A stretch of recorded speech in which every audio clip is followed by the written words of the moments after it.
안녕하세요. 2021년 7월 16일 DMQA 오픈 세미나를 맡게 된 발표자 허종국입니다. 이번 세미나 주제는 밸류 베이스드 러닝으로서 강화학습 중에서도 가치 기반 학습에 대해서 설명을 드리고자 합니다. 먼저 발표자 소개가 있겠습니다. 제 이름은 허종국이고 고려대학교 데이터 마이닝 앤 퀄리티 애널리틱스 연구실에서 김성봉 교수님 지도하에 석사과정 재학 중에 있습니다. 관심 연구 분야는 딥 리인포스먼트 러닝이며 이 해당 세미나를 듣고 궁금하신 사항은 밑에 이메일로 연락을 주시거나 유튜브 영상에 댓글을 달아주시면 친절하게 답변드리도록 하겠습니다. 네, 목차는 다음과 같습니다. 강화학습에 대해서 생소하신 분들을 위해 첫 번째 챕터와 두 번째 챕터에서는 기본적인 개념에 대해서 설명을 드리고 세 번째 챕터에서는 밸류 베이스드 알고리즘 중에 대표적인 논문 두 가지 DQN과 DRQN에 대해서 설명을 드리도록 하겠습니다. 그리고 결론을 짓고 해당 세미나를 마무리하도록 하겠습니다. 강화학습의 목적은 게임에서 점수를 많이 받고자 하는 것입니다. 조금 풀어서 설명드리자면 강화학습은 주어진 상황을 인식하고 어떻게 행동해야 앞으로 더 많은 이득을 볼 수 있는지를 학습하는 것입니다. 적용 분야로는 게임 AI와 자율주행 자동차 등이 있으며 강화학습이야말로 머신러닝의 꽃이라고 불리고 있습니다. 간단한 예시를 통해 설명드리겠습니다. 테트리스 게임을 하고 있는데 왼쪽 그림과 같이 블록이 떨어진다고 가정해 보겠습니다. 어떻게 블록을 끼워야 점수를 더 잘 받을 수 있을까요? 이렇게 그대로 끼우면 1점밖에 점수를 받지 못하지만 이렇게 돌려서 끼우면 2점이라는 점수를 받을 수 있습니다. 강화학습은 주어진 상황에서 앞으로 더 많은 점수를 받을 수 있도록 전략을 학습하며 이러한 전략을 폴리시, 정책이라고 정의합니다. 이제 조금 복잡한 개념으로 넘어가 보겠습니다. 강화학습의 가장 중요한 개념인 마코프 디시전 프로세스, 줄여서 MDP입니다. 마코프 디시전 프로세스는 알 수 없는 환경에서 의사결정 정책을 수립하게 하는 프레임워크입니다. 다시 한번 쉽게 설명해 보도록 하겠습니다. 아래 그림을 잘 봐주시기 바랍니다. 우리가 학습하고자 하는 의사결정 알고리즘인 에이전트는 게임 환경에서 어떠한 상황, 스테이트를 부여받게 됩니다. 아까 전 테트리스 화면이 상태라고 생각하시면 좋을 것 같습니다. 이러한 상태가 주어졌을 때 에이전트는 파이라는 정책을 통해 행동을 결정하게 됩니다. 즉, 파이는 상태에 대한 조건부 확률함수입니다. 우리가 환경 안에서 정책이라는 확률함수를 통해 행동을 선택하게 됩니다. 이러한 행동은 환경에 영향을 미쳐 다음 상태와 보상을 건네주게 됩니다. 이렇게 환경과 에이전트가 상호작용하면서 의사결정하는 것이 마코프 디시전 프로세스입니다.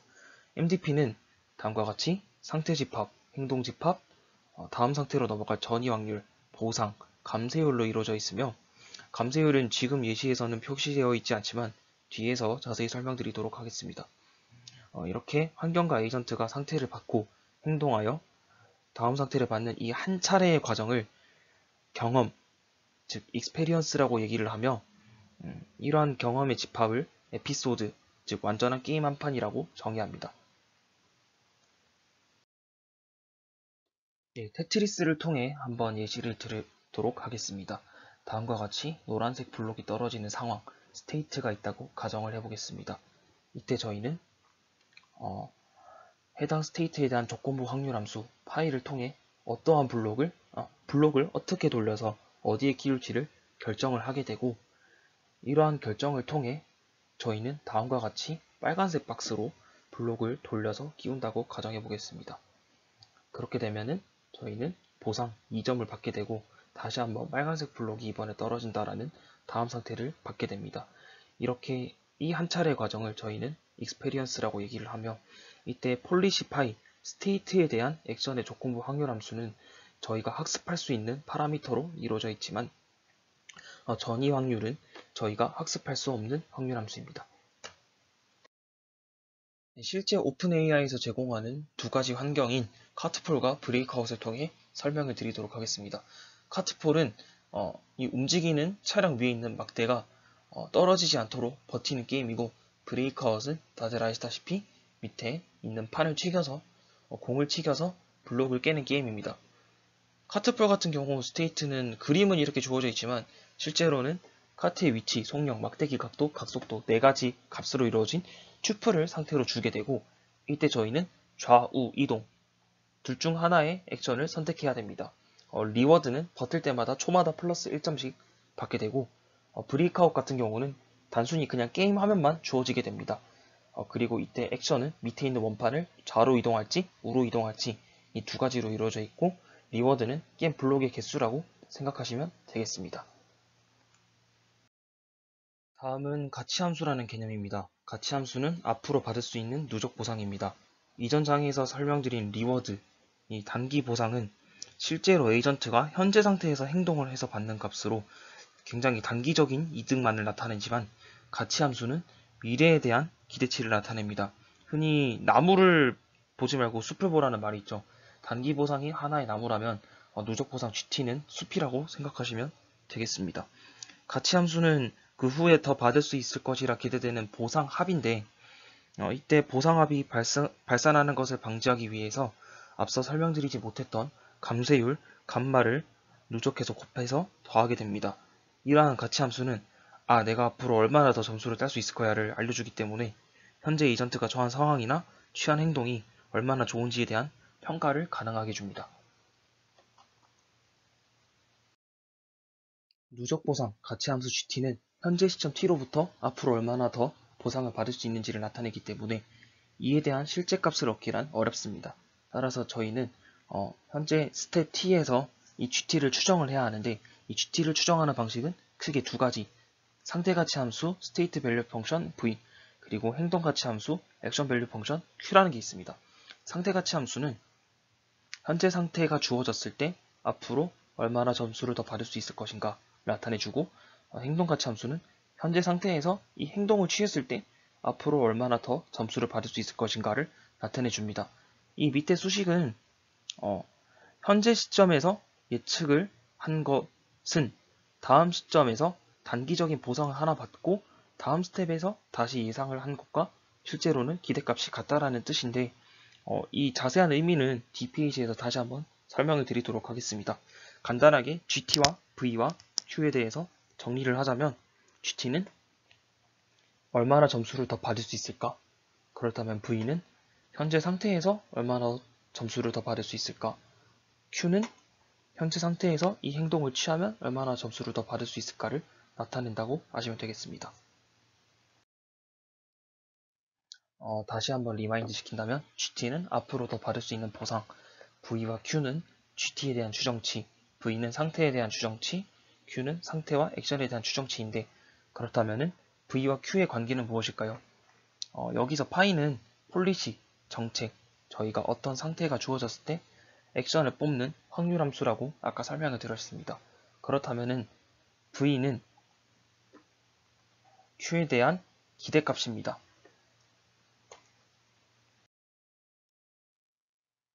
네, 상태가치 함수에 대해서 간단한 예시를 드리도록 하겠습니다. 상태가치 함수는 행동가치 함수에 대한 기대값, 이때 그 확률 분포는 폴리시, 정책이라고 말씀드렸죠.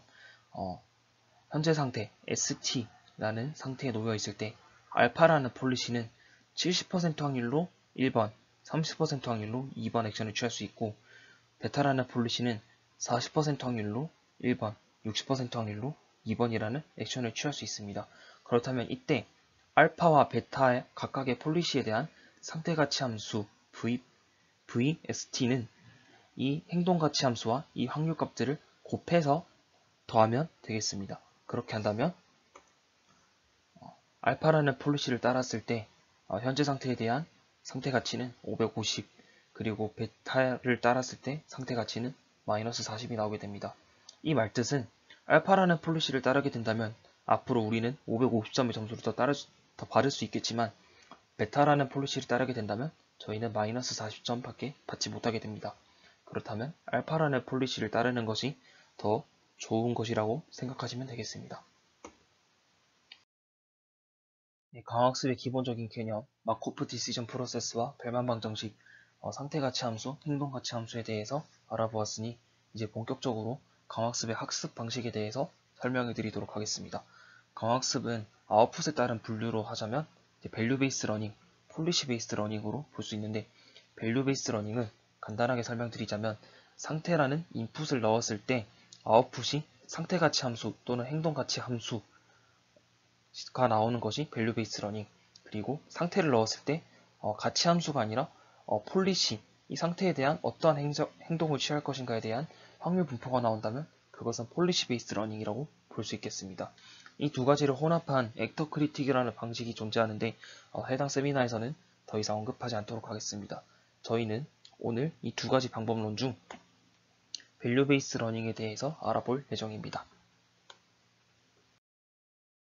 강학습 방법론은 아웃풋에 따른 분류뿐만 아니라 업데이트 주기에 따라서도 분류를 할 수 있습니다.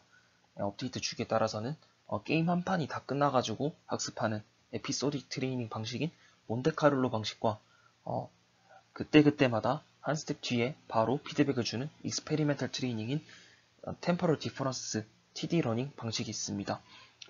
그림을 보시면 이제 해외 축구에서 하프타임 정도 때 이제 감독님이나 코치님들이 이제 포메이션을 다시 정비하면서 어떻게 전략을 해라 라고 피드백을 주는 것이 이제 몬테카를로 방식. 그리고 포체티노 감독님께서 이제 경기 중간중간에 선수들에게 이리로 가 저리로 가 이렇게 피드백을 중간중간 그때그때 바로 주는 것이 TD 러닝이라고 생각하시면 되겠습니다. 저희는 TD 러닝 방식에 대해서 조금 더 살펴볼 예정입니다. 간단한 예시를 통해서 MC와 TD를 설명드리도록 하겠습니다. 해당 예시는 다비드 실버 교수님의 강의 자료에서 본따왔음을 알려드립니다. 고단한 하루를 끝내고 저희는 이제 퇴근해서 집을 가려고 합니다. 근데 사무실을 나왔을 때 집까지 앞으로 한 30분 정도 걸릴 것 같습니다. 그런데 막상 차에 도착하면서 라디오를 듣는데 교통 정체 상황이 좋지 않아서 한 40분 정도 걸릴 것 같다고 다시 예상을 했습니다. 근데 고속도로에 올라타 봤는데 한 36분 정도만 걸린다고 이제 예측을 하게 되고 집 앞에 도착을 해보니까 자동차를 주차할 곳이 없습니다. 그래서 주차한다고 조금 더 오래 걸릴 것 같습니다. 실제로 문 앞에 도착을 했을 때는 총 45분이 걸리게 됐네요. 저희 보통 이제 내비게이션을 보다 보면 이렇게 예정 시간이 바뀌는 것을 볼 수 있죠. 네, 그런 상황이라고 생각하시면 좋을 것 같습니다.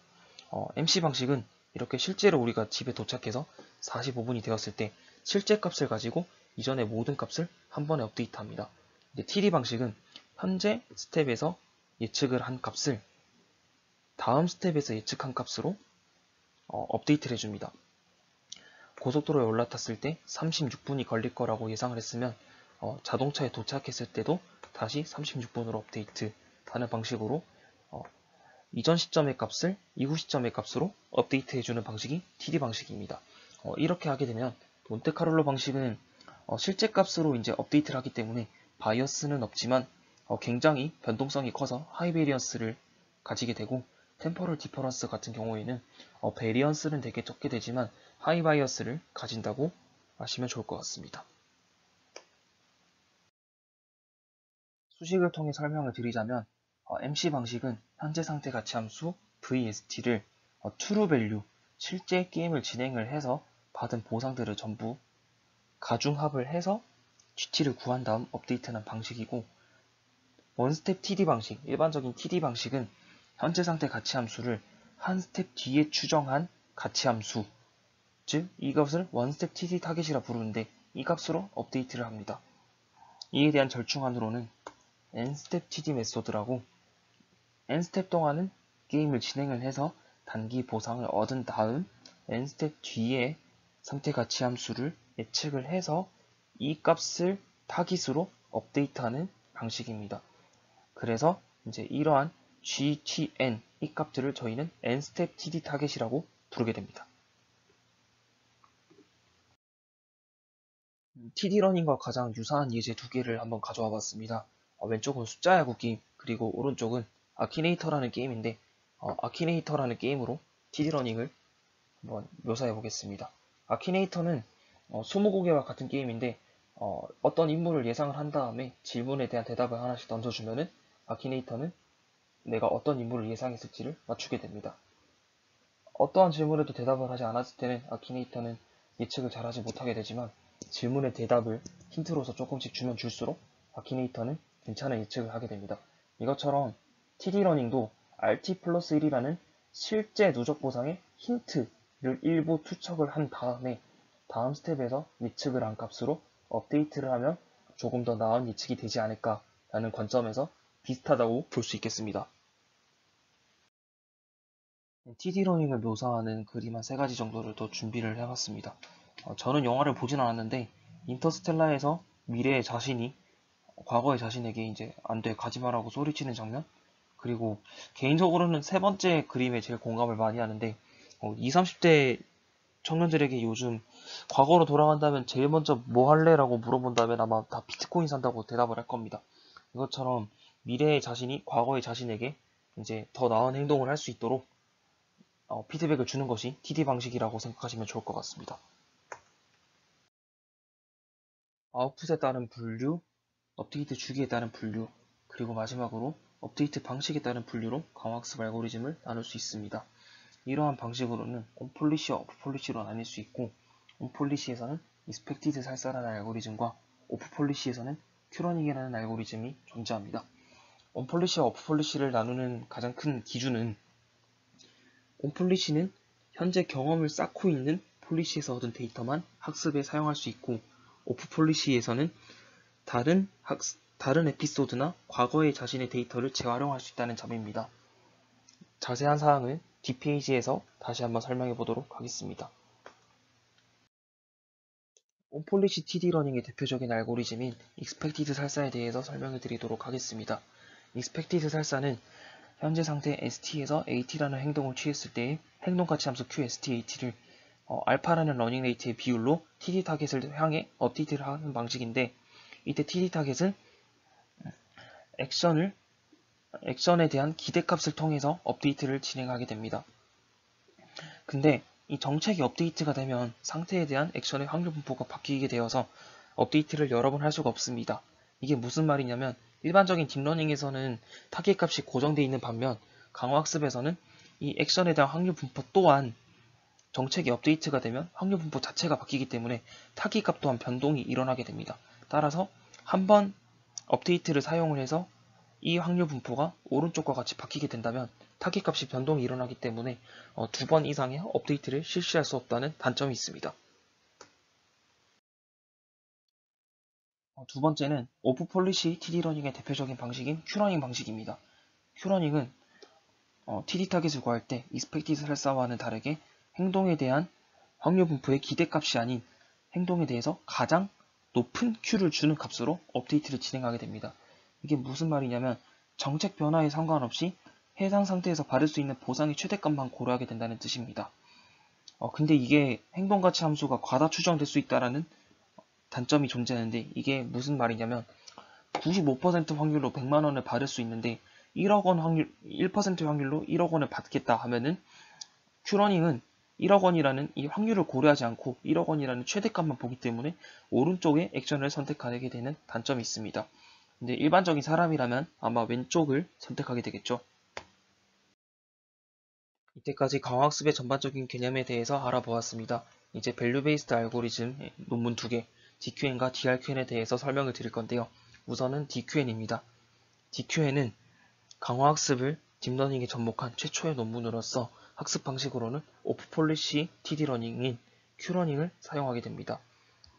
DQN의 등장 배경에 대해서 잠시 설명을 드리자면, DQN 이전에는 태블로 Q러닝으로서 모든 상태 집합과 모든 액션 집합에 대한 경우의 수에 대해서 전부 Q값을 구해야 했습니다. 그런데 이러한 방식은 오른쪽 그림과 같이 고차원 이미지를 갖는 게임 데이터 같은 경우에는 적용하기가 매우 힘들었기 때문에 하나의 파라미터 세타를 가지는 추정 함수 estimate 펑션을 통해 가치 함수 Q 값을 추정하게 됩니다. 즉 estimate 펑션으로서 CNN을 통해서 이제 Q 값 행동 가치 함수를 구하게 됩니다. 또한 오프 폴리시의 특징은 이전에도 설명드렸다시피 과거의 나 자신과 다른 정책으로부터 얻은 데이터 또한 사용할 수 있다는 장점이 있습니다. 따라서 DQN에서는 데이터를 저장하고 반복 학습하기 위해서 익스페리언스 리플레이 메커니즘을 도입하였습니다. 익스페리언스 리플레이 메커니즘에 대해서 설명을 드리도록 하겠습니다. 익스페리언스 리플레이 메커니즘은 현재 상태 ST를 입력으로 받아서 뉴럴넷 추정함수를 통해 Q값을 추정한 다음 이 Q값을 토대로 액션을 선택, 행동, 보상을 받고 다음 상태로 가는 이 익스페리언스, 다른 말로 트랜지션이라 칭합니다. 이 익스페리언스를 리플레이 버퍼라는 큐에다가 차곡차곡 쌓게 됩니다.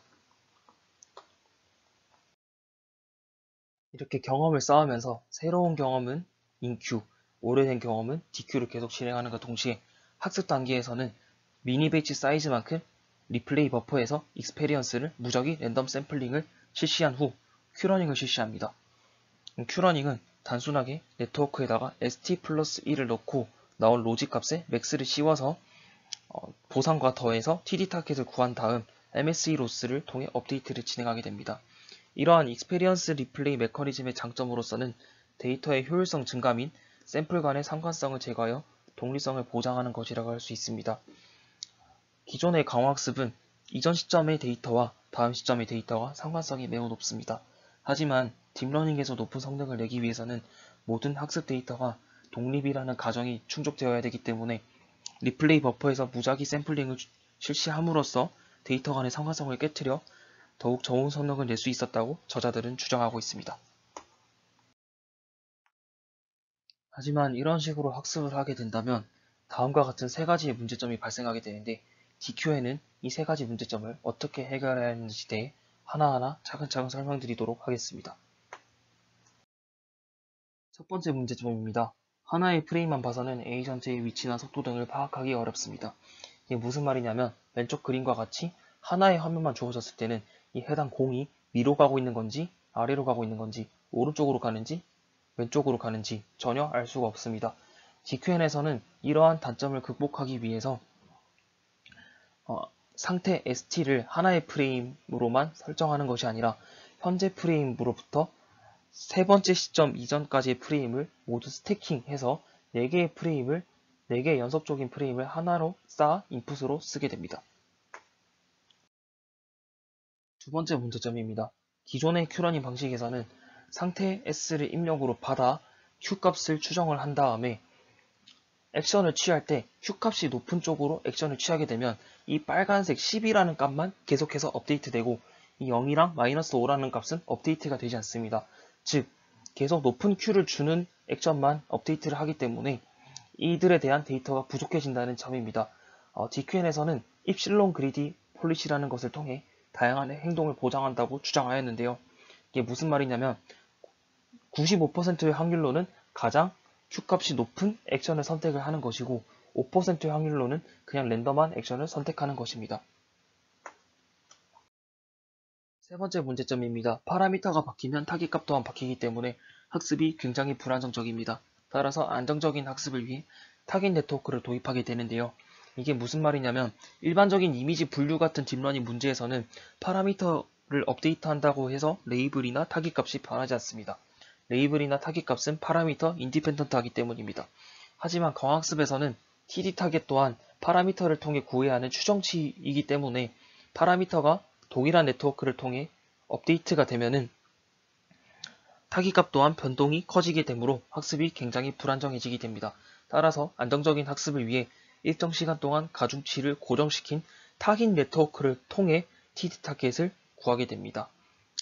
간단한 예시를 통해서 타깃 네트워크를 통한 업데이트 방식을 설명드리도록 하겠습니다. 익스페리언스 리플레이 버퍼에서 어느 한 익스페리언스를 추출했다고 가정을 합니다. 우리는 과거 경험에서는 이 ST에서 2라는 액션을 취하여 1이라는 보상을 얻었습니다. 그렇다면 이때 우리는 현재 커런트 네트워크에서는 ST 그리고 타겟 네트워크에서는 ST 플러스 1이라는 것을 집어넣어서 각각의 액션에 대한 Q값들을 모두 구하게 됩니다. 과거 경험에서 저희는 2라는 액션을 선택했기 때문에 현재 저희가 업데이트하고 싶은 Q값은 QSTAT 값은 ST에서 두 번째 액션 0, 1, 2 두 번째 액션을 취했을 때 Q값은 5가 되게 됩니다. 이제 TD 타겟을 구해보도록 하겠습니다. ST 플러스 1 입력으로 받아서 그중 가장 큰 Q값을 추정한 첫 번째 액션 즉 이때 max A QST 플러스 1A는 2가 됩니다. 그리고 우리는 여기서 단기보상 1과 감쇄율 감마를 곱해서 TD 타겟을 구할 수 있습니다. 감쇄율 감마를 0.9라고 가정해 보도록 하겠습니다. 이전의 익스페리언스에서 RT 플러스 1이라는 값과 감쇄율 감마 0.9 그리고 2라는 값을 통해서 TD 타겟 2.8이라는 값을 얻게 되었습니다. 이제 이 TD 타겟을 향해 커런트 네트워크의 Q값 5를 그레디언트 업데이트 해보겠습니다. 타겟 네트워크를 통해 구한 TD 타겟은 고정된 상태로 현재 Q값을 타겟 값을 향해 그레디언트를 업데이트를 진행을 하게 됩니다.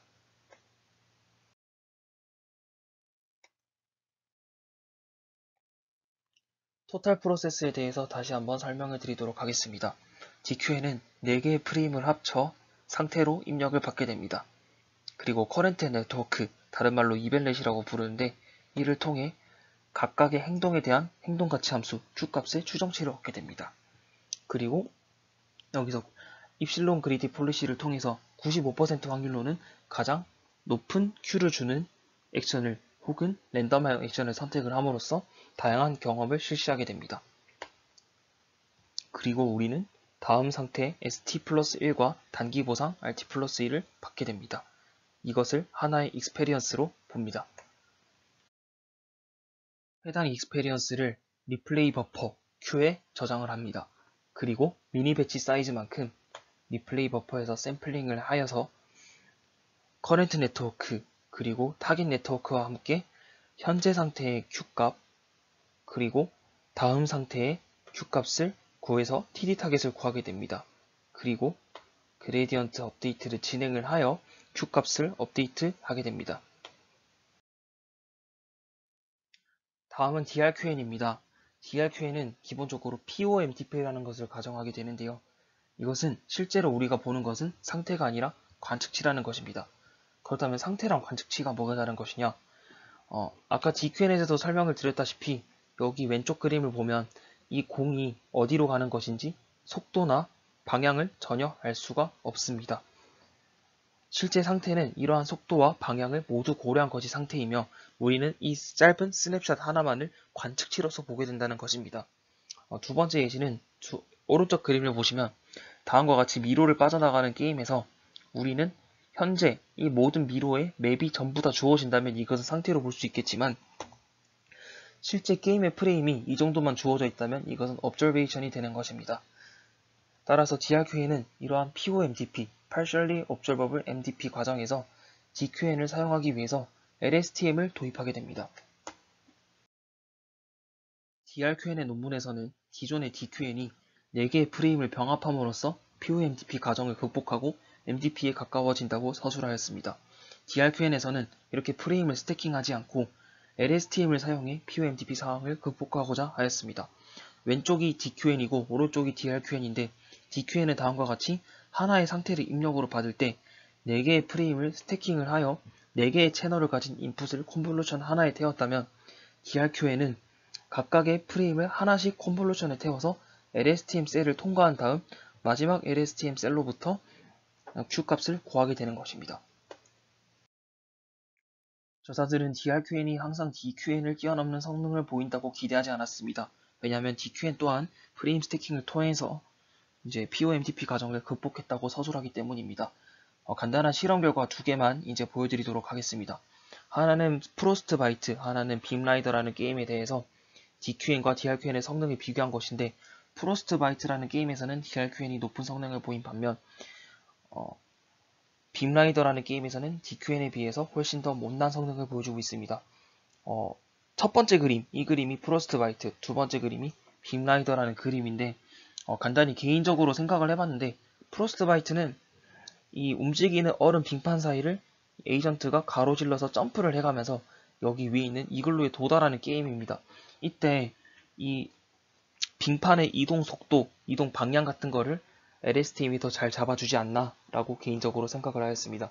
빔라이더는 개인적으로 이 사진만 봐도 이 우주선을 어디로 옮겨서 어떤 거를 격추시켜야 될지 이 한 프레임만 봐도 알 수 있다고 생각을 하였습니다.